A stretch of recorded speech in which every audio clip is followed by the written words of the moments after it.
عالم کے درست ہونے کا جو معیار ہے وہ مختلف جگہوں کے اعتبار سے مختلف ہو سکتے ہیں، یعنی مختلف مقاصد کے اعتبار سے مختلف ہو سکتے ہیں۔ سب سے پہلی بات تو یہ ہے کہ وہ عالم صحیح العقیدہ ہو، اس کا عقیدہ صحابہ کرام اور نبی پاک علیہ الصلوۃ والسلام کی سنت کے مطابق ہو۔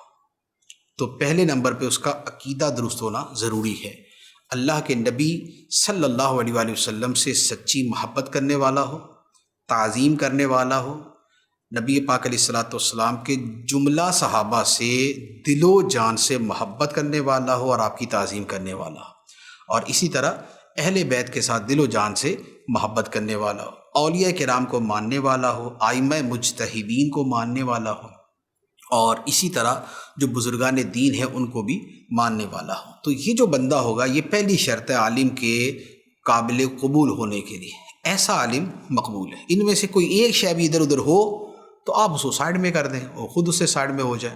کوئی لڑنا جھگڑنا، کوئی لڑنا پھنسنے کی تو ضرورت ہے نہیں، بس آپ اس کو چھوڑ دیں، اس کو اس کے حال پہ چھوڑ دیں، آپ اپنے کام کریں۔ تو لہذا پہلی شرط یہ۔ دوسرے نمبر پر یہ ہے کہ وہ عالم حقیقتاً عالم ہو، یعنی اسے علم ہو اور علم کے اندر محتاط ہو۔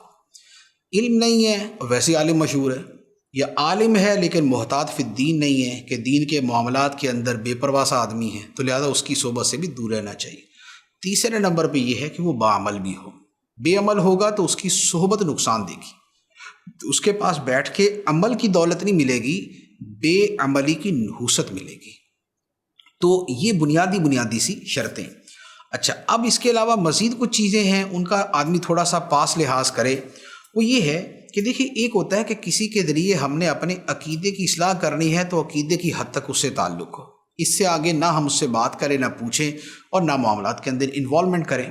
دوسرا یہ ہے کہ کسی کے پاس بیٹھ کے آپ واقعتاً اپنے آپ کو بدلنا چاہتے ہیں، تو یہ اسی کے پاس بیٹھیں کہ جو پہلے خود بدلا ہوا ہو، جس کا اپنا عمل اچھا ہو، جس کے پاس بیٹھنے سے آخرت کی محبت پیدا ہو، دنیا سے بے رغبتی پیدا ہو، عمل کا جذبہ پیدا ہو، نماز کا شوق پیدا ہو، تلاوت کی طرف توجہ ہو، ذکر الہی کی توفیق ملنا شروع ہو جائے، تو ایسا عالم ربانی جو ہے اس کے پاس بیٹھنا چاہیے۔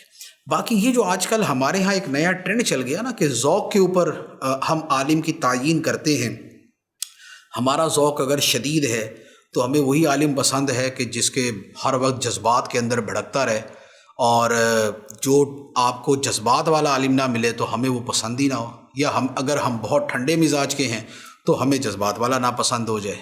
یہ طرز غلط ہے۔ شریعت دین کی خدمت کے لیے بہت سے اسلوب، بہت سے انداز کی ضرورت ہوتی ہے۔ زجر بھی جو ہے وہ دین کی تعلیم کا حصہ ہے، شفقت بھی دین کی تعلیم کا حصہ ہے، نرمی بھی دین کی تعلیم کا حصہ ہے، موقع مال کی مناسبت سے سختی بھی دین کی تعلیم کا حصہ ہے، غیرت ایمانی، جوش ایمانی، ولولہ ایمانی، یہ بھی دین کا حصہ ہے۔